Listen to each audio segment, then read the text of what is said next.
নবীদের বৈশিষ্ট্য হচ্ছে নবীরা যেখানে মারা যায় ওখানেই কবর দিতে হয়। জানেন এটা? বিষ্ণু ইসলাম মারা গিয়েছিলেন আম্মাজান আয়েশা রাদিয়াল্লাহু তাআলা আনহার ঘরে, বলে ওখানেই বিষ্ণু ইসলামের কবর রয়েছে, ওখানেই কবর। এবং ওই কবর দেওয়ার পরেই ওই কবর দেওয়া ঘরের ভিতরে আম্মাজান আয়েশা যতদিন আয়েশা রাদিয়াল্লাহু তাআলা আনহা যতদিন বেঁচে ছিলেন ওখানেই ছিলেন কবরের পাশে। এরপর বাবা মারা গেলেন আবু বকর, বিষ্ণু ইসলামের পাশে কবর দেয়া হলো, বাবা আর স্বামীর পাশেই থাকলেন। এরপর ওমরে ফারুক মারা গেলেন, ওনারও কবর দেয়া হলো। কিন্তু এখন তো আর বাবা আর স্বামীর সাথে পর্দা নাই, ওমরে ফারুকের সাথে তো পর্দা আছে। তো তখন তিনি ঘরটা হয়ে গেছে ছোট, তিনটা কবরে অনেক জায়গা স্পেস নিয়ে গেছে। এখন অল্প একটু জায়গা পর্দা টাঙিয়ে দিলেন ওমরে ফারুকের সাথে পর্দা হিসেবে, ছোট্ট একটা জায়গায় যতদিন বেঁচে ছিলেন ওখানটাতেই ছিলেন। ওমরে ফারুক যখন আমিরুল মুমিনিন খলিফা, তখন ছেলে আব্দুল্লাহকে পাঠিয়েছিলেন যে যাও একটা অনুমতি আগে থেকে নিয়ে রাখো আম্মাজান আয়েশার কাছ থেকে, যেহেতু ঘরটা ওনাকে বলে রাখো যে আমি মারা গেলে যেন আমার দুই বন্ধু মুহাম্মদ সাল্লাল্লাহু আলাইহি ওয়াসাল্লাম এবং আবু বকরের পাশে যেন কবর দেয়া হয়। আব্দুল্লাহ এসে বলল, আব্বা জান তো এই পয়গাম পাঠিয়েছেন। আয়েশা রাদিয়াল্লাহু তাআলা আনহা বললেন, আমার খুব ইচ্ছা ছিল আমি আমার স্বামী এবং বাবার পাশে শুব, কিন্তু আমিরুল মুমিনিন যখন চেয়েছেন এটাকে আমি ফিরিয়ে দিতে পারিনি। ঠিক আছে যাও, তোমার আব্বাকে বলো তোমার আব্বাই শোবেন ওই জায়গায়।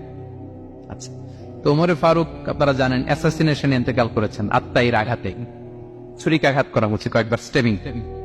এত জখম হয়েছে দুধ দিলে ওই জায়গা দিয়ে দুধ বের হয়ে যায় না, বীজ পানি দিলে বের হয়ে যায়। তো সবাই বলল আমিরুল মুমিনিন আপনি এবার ওসিয়ত করেন, কে হবে আপনার পরে লিডারশিপ, কে নিবে? মুসলিম উম্মাত অনেক বড় হয়ে গেছে।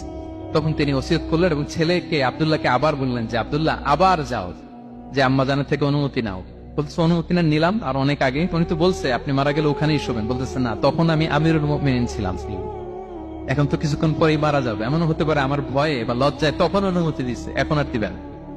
আবার যাও, আবার গেল। আয়েশা রাদিয়াল্লাহু তাআলা আনহা বললেন, না এখন আমি আগের কথার উপরে আছে, তোমার আব্বাই সেখানে শোক। সুবহানাল্লাহ। ওমরে ফারুক ওখানে শুলেন, তখন তিনি পর্দা আরম্ভ করলেন আম্মাজান আয়েশা। তাহলে রাসূল সাল্লাল্লাহু আলাইহি ওয়াসাল্লামের কবরটা হচ্ছে আম্মাজান আয়েশা রাদিয়াল্লাহু তাআলা আনহার ঘরের ভেতরেই। আপনারা মসজিদে নববী যারা ভিজিট করেছেন তারা জানেন যে আপনারা যখন কিবলামুখী হয়ে নামাজ পড়েন, বাম দিকে বিষ্ণু ইসলামের কবর, সেখানে রাসূল সাল্লাল্লাহু আলাইহি ওয়াসাল্লামের পাশে আবু বকর এবং ওমরে ফারুক রাদিয়াল্লাহু তাআলা আনহুমা শুয়ে আছেন। রাসূল সাল্লাল্লাহু আলাইহি ওয়াসাল্লামের কবর থেকে মিম্বার পর্যন্ত এই পুরো জায়গাটা রাউদাতুম মিন রিয়াদিল জান্নাহ, দুনিয়ার বুকে জান্নাতের একটা টুকরা। বিষ্ণু সাল্লাল্লাহু আলাইহি ওয়াসাল্লাম ইন্তেকালের আগে ওনাকে অপশন দেয়া হয়েছে, নবী আপনি চাইলে থেকে যেতে পারেন আজীবন, আর চাইলে আমার কাছে চলে আসতে পারেন, এই হ্যাভ অপশন। বিষ্ণু সাল্লাল্লাহু আলাইহি ওয়াসাল্লাম তার রবের সাথে সাক্ষাৎকে চুজ করেছেন এবং ইন্তেকালের আগে তিনি পড়েছিলেন আল্লাহুম্মা গফিরলি ওয়ারহামনি ওয়ালহিকনি বির রাফিকিল আ'লা, আল্লাহ আপনি আমাকে ক্ষমা করুন, আল্লাহ আপনি আমার প্রতি রহম করুন, আল্লাহ আমি আপনার সান্নিধ্যে যেতে চাই, পৃথিবীতে থাকতে চাই। সুবহানাল্লাহ। অপশন দেয়া হয়েছে, আপনারা অপশন দেয়া হবে, হ্যাঁ চাইলে আজীবন থাকেন। আমরা অপশন পেলে তো বলতাম আল্লাহ যা হয়েছে এখানেই থাকতে চাই, কি বলেন? বিষ্ণু সাল্লাল্লাহু আলাইহি ওয়াসাল্লাম বলেছেন ইলা রাফিকিল আ'লা, আল্লাহ আমি আপনার সান্নিধ্যে যেতে চাই।